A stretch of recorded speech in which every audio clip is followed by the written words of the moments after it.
세상에서 가장 복잡한 존재가 단 3개의 숫자로만 설명이 된다고 하면 믿으시겠나요? 바로 블랙홀의 이야기입니다. 블랙홀을 완전히 설명하려면 정확히 몇 개의 숫자가 필요할까요? 놀랍게도 그 답은 단 3개입니다. 이것은 우주에서 가장 복잡해 보이는 천체 중 하나가 실제로는 가장 단순한 법칙으로 존재한다는 놀라운 사실을 보여주죠. 이 모든 복잡함이 단 3개의 숫자에 담겨 있어요. 이 단순함 속에 우주의 본질이 숨어 있습니다. 그 세 숫자가 바로 질량, 전하, 회전, 블랙홀의 모든 비밀은 이 3가지로 완성이 됩니다. 그럼 지금부터 그 이야기를 시작해 보겠습니다. 우리가 일상적으로 접하는 물체들을 생각해 보세요. 인간의 얼굴을 완전히 묘사하려면 피부색, 주름의 패턴, 눈의 색깔, 머리카락의 질감까지 수천 개의 세부 사항이 필요합니다. 심지어 작은 소행성조차도 수십억 년간의 우주 충돌로 인한 무수한 상처와 흔적들을 가지고 있어서 그 표면을 정확히 기술하려면 수만 개의 데이터 포인트가 필요하거든요. 그런데 블랙홀은 다릅니다. 어떤 방식으로 형성되었든 어떤 물질들이 들어갔든 어디에 위치하든 상관없이 블랙홀은 오직 3가지 속성으로만 완전히 정의됩니다. 바로 질량, 전기적 전하, 그리고 회전하는 정도인 각운동량이에요. 이 3 숫자만 알면 그 블랙홀에 대한 모든 것을 알 수 있습니다. 이것이 얼마나 놀라운 일인지 생각해 보세요. 우리 은하계 전체의 모든 별들과 행성들, 모든 문명의 도서관과 데이터베이스, 인류가 창조한 모든 예술작품과 과학적 발견들이 하나의 블랙홀로 빨려 들어간다고 상상해 보십시오. 그 엄청난 정보량과 복잡성이 모두 사라지고 남는 것은 단지 3개의 숫자뿐입니다. 이런 현상을 물리학자 존 휠러는 블랙홀에는 머리카락이 없다는 유명한 표현으로 설명했어요. 머리카락은 개인의 독특한 특징을 나타내는 상징이지만 블랙홀에는 그런 개별적 특성이 전혀 없다는 뜻이죠. 모든 블랙홀은 본질적으로 동일하며 오직 크기와 회전, 전하의 차이만 있을 뿐입니다. 그렇다면 이 놀라운 단순성은 어떻게 발견되었을까요? 이야기는 18세기 영국의 한 시골 목사에서 시작됩니다. 존 미첼이라는 이름의 이 목사는 뉴턴의 중력 이론을 깊이 연구하면서 흥미로운 가능성을 발견했습니다. 만약 어떤 천체가 너무 무겁고 밀도가 높다면 그 표면에서 방출되는 빛조차도 중력에 의해 다시 끌려들어갈 것이라고 추론했어요. 미첼의 계산에 따르면 탈출 속도가 빛의 속도를 넘어서는 천체가 존재할 수 있었습니다.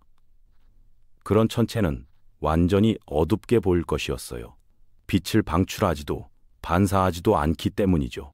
이것이 바로 우리가 현재 블랙홀이라고 부르는 천체에 대한 최초의 이론적 예측이었습니다.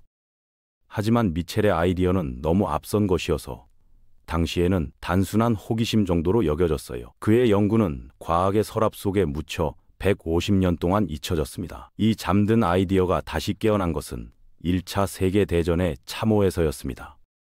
독일의 천문학자 칼 슈바르츠 실트는 전쟁의 참혹함에서 벗어나기 위해 아인슈타인의 새로운 일반 상대성 이론 방정식을 연구했습니다. 아인슈타인이 1915년에 발표한 이 이론은 중력을 시공간의 곡률로 설명하는 혁명적인 아이디어였어요. 슈바르츠 실트는 구형 대치인 질량주의 시공간이 어떻게 휘어지는지 계산했고 그 결과 지금 슈바르츠 실해라고 불리는 해답을 얻었습니다.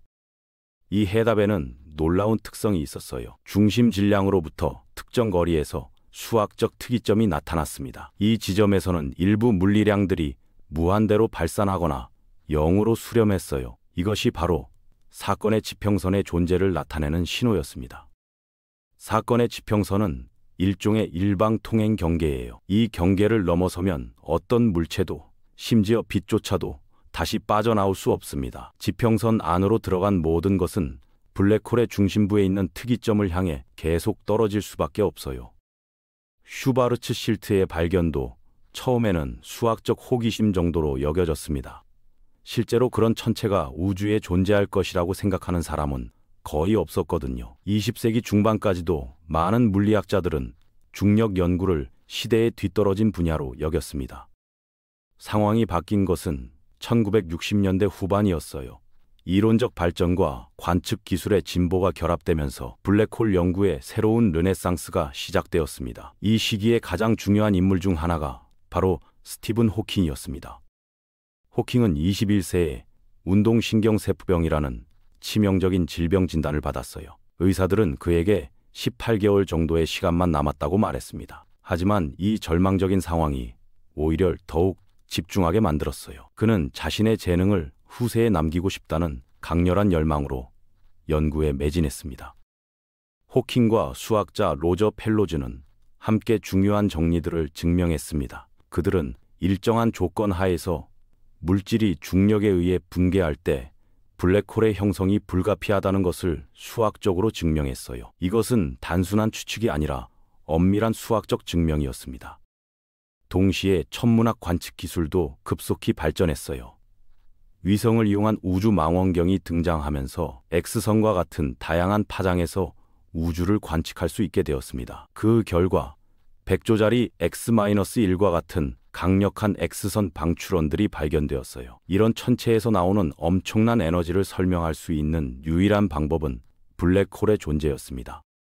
물질이 블랙홀로 떨어지면서 극도로 가속되고 가열되어 강력한 X선을 방출한다는 것이었어요. 이렇게 해서 블랙홀은 이론적 개념에서 실제 천체로 그 지위를 확고히 했습니다. 하지만 블랙홀의 진정한 신비는 이제부터 시작이었어요. 호킹은 블랙홀의 물리학을 더 깊이 탐구하면서 놀라운 발견을 했습니다. 그것은 블랙홀이 온도를 가진다는 것이었습니다.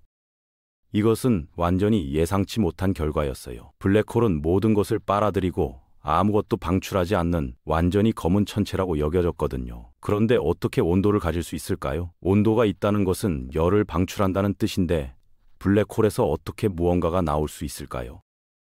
호킹의 답은 양자역학에 있었습니다. 양자역학에 따르면 완전한 진공도 실제로는 비어있지 않아요. 하이젠베르크의 불확정성 원리에 의해 진공에서도 입자, 반입자 쌍이 계속 생성되고 소멸됩니다. 이런 가상 입자들은 보통 매우 짧은 시간 안에 다시 결합해서 사라져요. 그런데 블랙홀의 사건의 지평선 근처에서는 상황이 달라집니다. 가상 입자 쌍이 생성될 때 그중 하나가 지평선 안쪽으로 떨어지고 다른 하나는 바깥쪽으로 탈출할 수 있어요. 탈출한 입자는 실제 입자가 되어 블랙홀에서 멀어져 갑니다. 이것이 바로 호킹 복사예요. 호킹 복사의 발견은 물리학에 엄청난 파장을 일으켰습니다. 블랙홀이 완전히 검지 않으며 실제로는 열을 방출하는 천체라는 것이었어요. 더욱 놀라운 것은 블랙홀의 온도가 그 질량에 반비례한다는 사실이었습니다. 즉, 큰 블랙홀일수록 차갑고 작은 블랙홀일수록 뜨겁다는 것이죠. 이것은 우리의 직관과 완전히 반대예요. 일반적인 물체는 에너지를 잃으면 차가워지지만 블랙홀은 에너지를 잃을수록 더 뜨거워집니다. 그리고 결국에는 폭발적으로 증발해버려요. 호킹 복사는 또 다른 중요한 의미를 가지고 있었습니다. 블랙홀이 증발한다면 그 안에 들어갔던 모든 정보는 어떻게 될까요? 호킹의 계산에 따르면 방출되는 복사는 완전히 무작위적인 열 복사였어요. 원래 블랙홀에 들어갔던 정보의 흔적은 전혀 없었습니다. 이것이 바로 유명한 정보 역설이에요. 양자역학의 기본 원리에 따르면 정보는 결코 파괴될 수 없습니다. 하지만 블랙홀의 증발 과정에서는 정보가 완전히 사라지는 것처럼 보였어요. 이는 물리학의 가장 기본적인 원리 중 하나에 도전하는 것이었습니다. 이 문제를 해결하는 열쇠는 블랙홀의 엔트로피에 대한 베켄슈타인 호킹 공식에 숨어 있었어요. 일반적인 물체의 엔트로피는 그 부피에 비례합니다. 더 큰 상자 안에는 더 많은 입자들이 더 다양한 방식으로 배열될 수 있기 때문이죠. 그런데 블랙홀의 엔트로피는 부피가 아니라 표면적에 비례했어요. 이것은 매우 이상한 일이었습니다. 마치 블랙홀의 모든 정보가 그 표면에 저장되어 있는 것처럼 보였어요.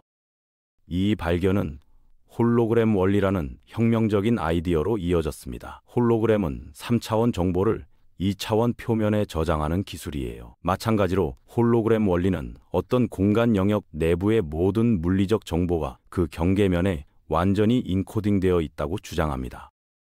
이것은 우리의 현실에 대한 근본적인 관점을 바꾸는 아이디어예요. 우리가 3차원 공간에서 일어난다고 생각하는 모든 물리 현상이 실제로는 2차원 경계면에서 일어나는 현상의 홀로그래픽 투영일 수 있다는 것입니다. 홀로그램 원리는 정보 역설에 대한 해답도 제시해요. 블랙홀에 떨어진 정보는 실제로 사라지지 않습니다. 대신 블랙홀의 지평선에 저장되어 있다가 호킹 복사를 통해 매우 미묘하고 복잡한 방식으로 다시 방출되어요. 방출되는 복사가 완전히 무작위적으로 보이지만 실제로는 원래 정보가 극도로 복잡하게 인코딩되어 있다는 것입니다. 현대 물리학자들은 끈 이론과 같은 고급 이론을 사용해서 이런 아이디어들을 더욱 정교하게 발전시키고 있어요. 1995년 앤드류 스트로민저와 컴프턴 바파는 특별한 종류의 블랙홀에 대해 베켄슈타인 호킹 엔트로피 공식을 미시적 관점에서 정확히 유도해냈습니다. 이것은 블랙홀의 엔트로피가 실제로 무수히 많은 미시적 상태들을 세워서 나온 결과라는 것을 보여주었어요. 하지만 여전히 많은 수수께끼가 남아 있습니다. 실제 천체 물리학적 블랙홀의 내부는 정확히 무엇으로 이루어져 있을까요? 호킹 복사에서 정보는 정확히 어떤 방식으로 인코딩되어 있을까요? 홀로그램 원리는 우리 우주 전체에 적용될 수 있을까요? 이런 질문들은 현대 물리학의 가장 첨단 연구 주제들이에요. 블랙홀은 중력과 양자역학이 만나는 극한 상황을 제공하며 이를 통해 우리는 시공간과 물질, 정보의 본질에 대해 더 깊이 이해할 수 있습니다. 블랙홀의 연구는 또한 우주론에도 중요한 시사점을 제공해요. 우주 자체도 일종의 지평선을 가지고 있으며 홀로그램 원리가 적용될 수 있습니다. 우리가 관측할 수 있는 우주의 모든 정보가 실제로는 우주의 경계면에 저장되어 있을 수도 있다는 것이죠. 이런 아이디어들은 아직 완전히 검증되지 않았지만 이미 물리학의 여러 분야에 깊은 영향을 미치고 있어요. 양자 정보 이론, 응집물질 물리학, 심지어 컴퓨터 과학에까지 응용되고 있습니다. 블랙홀은 또한 우주의 진화에서 중요한 역할을 해요. 은하의 중심에 있는 초거대 질량 블랙홀들은 별의 형성과 은하의 구조를 조절합니다. 블랙홀들의 충돌은 중력파를 발생시켜 시공간 자체를 진동시켜요. 이런 중력파는 이제 지구에서도 직접 관측되고 있습니다.